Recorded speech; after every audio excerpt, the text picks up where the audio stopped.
Hi, this is Dave at Two Stroke Performance. I just wanted to share some dyno results with you guys because I've spent a big chunk of this week in the dyno room testing on this 2021 model KTM125SX and then have also swapped over the top end to a 150 top end and then repeated all of the testing to get some of our 150 setups down as well. So the reason for this testing, it's all stuff I've done before, but the reason was to finalize our carby power kits for the 125 and the 150. Now these will suit models going back to 2016.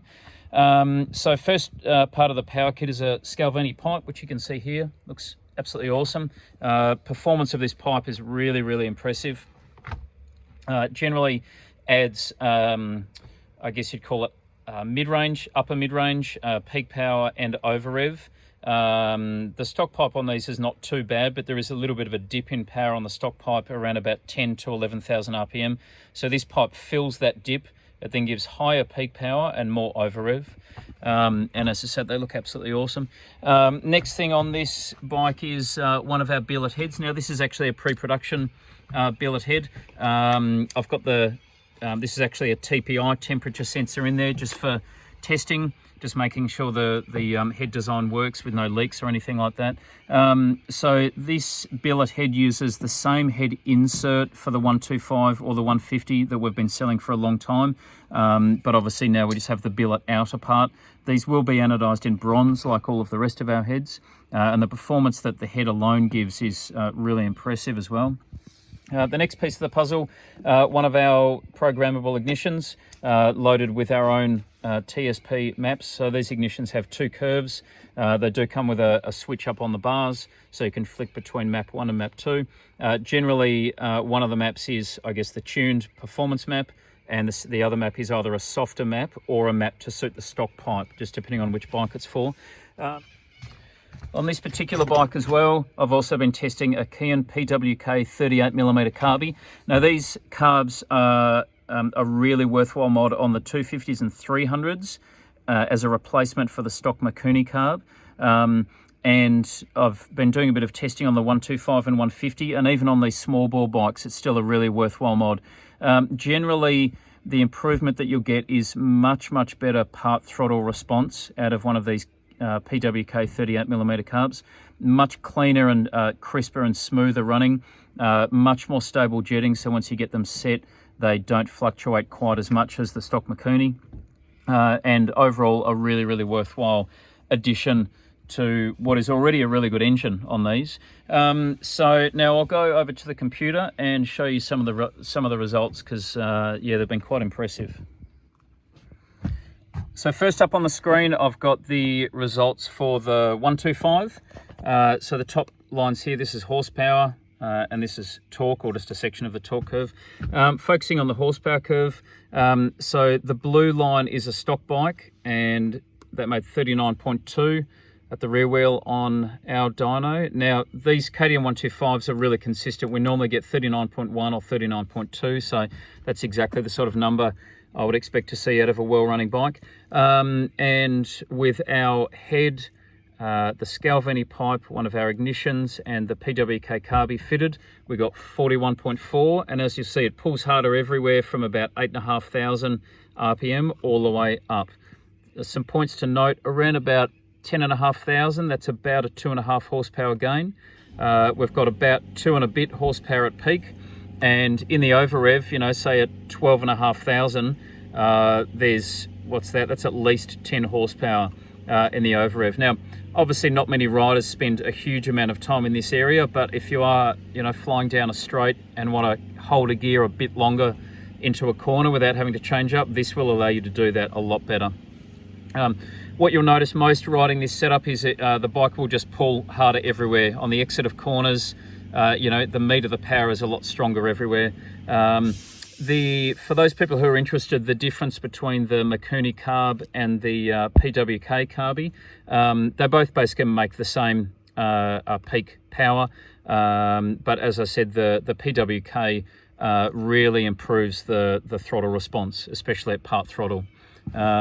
So even if we didn't have the PWK carby on this, we'd still get essentially the same curve with the Mikuni, but but that PWK does make a big difference to the rideability of the bike. Now I'll swap these curves over. Actually, one last thing, you'll see the torque curves here.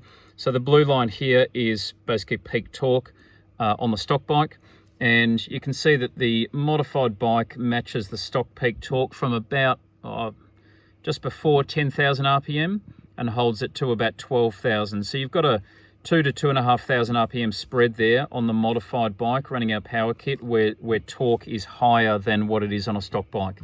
So that, that means this bike is going to pull a lot better. So I'll swap the curves over now and show you the 150 curves.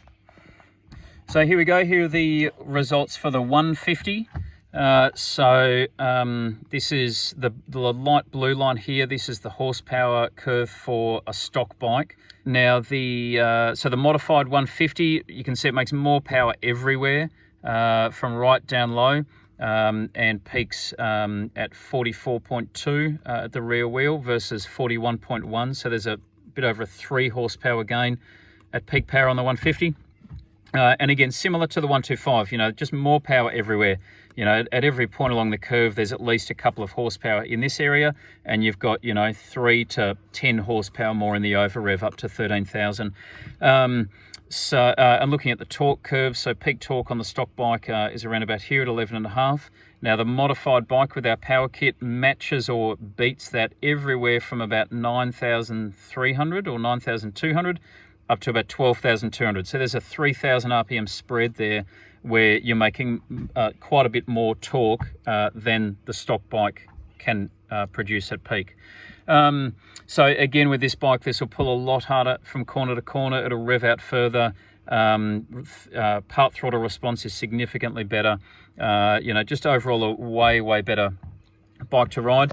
And it's really noticeable for me on the dyno as well. When I'm testing these bikes, you can just feel it and hear it. They're a lot crisper, a lot more responsive, a lot more consistent. So yeah, I'm very happy with these setups. Now, I should just mention, obviously I've talked about the pipe, the head, the carby, and the ignition. Everything else about this engine is stock, so there's no porting work. It's running a stock silencer. There's no other, when you fit these kits, the reason behind them, or my intention behind them, is to get as much performance out of the engine as we can reliably, and that's a key thing there. It's got to be reliable without having to do any sort of internal mods. So stock bottom end, stock piston, stock cylinder, all the gaskets are stock. So the future rebuilds on this setup won't cost you any more than a stock bike, but you're getting, significant power gains literally just by bolting on these components. Now, the reason the power gains are so good is because all these things are designed to work together. So the ignition is tuned specifically to work with the combustion chamber and the pipe. If you were to take an ignition, a head and a pipe, like any other ignition head and pipe off the shelf, and just bolt them on and cross your fingers, I can guarantee you wouldn't get quite the same results that this package delivers, because these things are designed to work in harmony, and essentially it's the ignition curve that ties it all together. So thank you for watching. These carby power kits will be listed on the website around about the end of this month. We're just waiting on more supplies of the pipes to become available.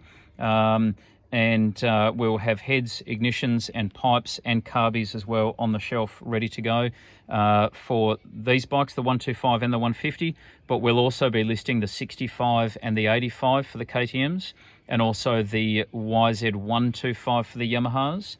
And then a little bit further down the track, within a month or so after that, we'll list the KTM125 and the YZ250. So we'll basically be covering off all of the carby motocross bikes. And then on top of that, we'll also do some similar packages for the carby enduro bikes. Most of those will just involve a head and maybe an ignition, but you will have the choice, of the pipe as well. So anyway, thanks for watching. Any questions, send us an email. Thank you.